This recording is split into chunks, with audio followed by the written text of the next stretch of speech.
नमस्कार मित्रांनो. एकीकडे पुणे वेधशाळेचा हा हवामान अंदाज समोर आलेला आहे, तर दुसरीकडे ज्येष्ठ हवामान अभ्यासक पंजाबराव डक यांनी देखील महाराष्ट्रात पुन्हा एकदा पावसाची शक्यता वर्तवण्यात आली. पंजाब डक यांनी राज्यात येत्या 4 दिवसांनी पावसाला सुरुवात होणार आहे असा अंदाज दिला. पंजाब डक यांनी सांगितल्याप्रमाणे राज्यात 21 डिसेंबर आणि 26 डिसेंबर दरम्यान जोरदार पाऊस पडण्याची शक्यता आहे. तरी पावसासंदर्भातील संपूर्ण माहिती आपण आजच्या व्हिडिओत जाणून घेऊया. तत्पूर्वी व्हिडिओ शेवटपर्यंत पहा आणि आपल्या चॅनलला तुम्ही नवीनच असाल तर चॅनलला सबस्क्राईब करा. तर पुणे वेधशाळेने नुकताच एक नवीन हवामान अंदाज जाहीर केला. तर राज्यात लवकरच अवकाळी पावसाला सुरुवात असे होणार आहे असं वेधशाळेने स्पष्ट केलं.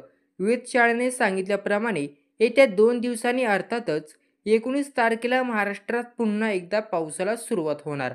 19 आणि 20 तारखेला राज्यातील काही जिल्ह्यांमध्ये पावसाची शक्यता वर्तवण्यात आली आहे. हे 2 दिवस राज्यातील कोकणातील सिंधुदुर्ग आणि मध्य महाराष्ट्रातील कोल्हापूर तसेच कोल्हापूर जिल्ह्याच्या घाटमाथा परिसरावर हलक्या स्वरूपाचा पाऊस पडण्याची शक्यता आहे असा अंदाज आहे. तसेच 20 तारखेला सांगली आणि सोलापूर जिल्ह्यातही हलक्या पावसाची शक्यता आहे. पुणे जिल्ह्याबाबत बोलायचे झाल्यास तर पुण्यात 19 आणि 20 तारखेला ढगाळ हवामान पाहायला मिळू शकतं, मात्र इथे पावसाची शक्यता नाही. एकीकडे पुणे वेधशाळेचा हा हवामान अंदाज समोर आला आहे, तर पंजाबराव डक यांनी देखील महाराष्ट्रात पुन्हा एकदा पावसाचा इशारा देखील देण्यात आलेला आहे. पंजाबरावने दिलेल्या माहितीनुसार 21 डिसेंबर पासून महाराष्ट्रात पावसाला सुरुवात होणार आहे. 21 ते 26 तारखेदरम्यान महाराष्ट्रातील अनेक जिल्ह्यात पावसाची हजेरी पाहायला मिळणार.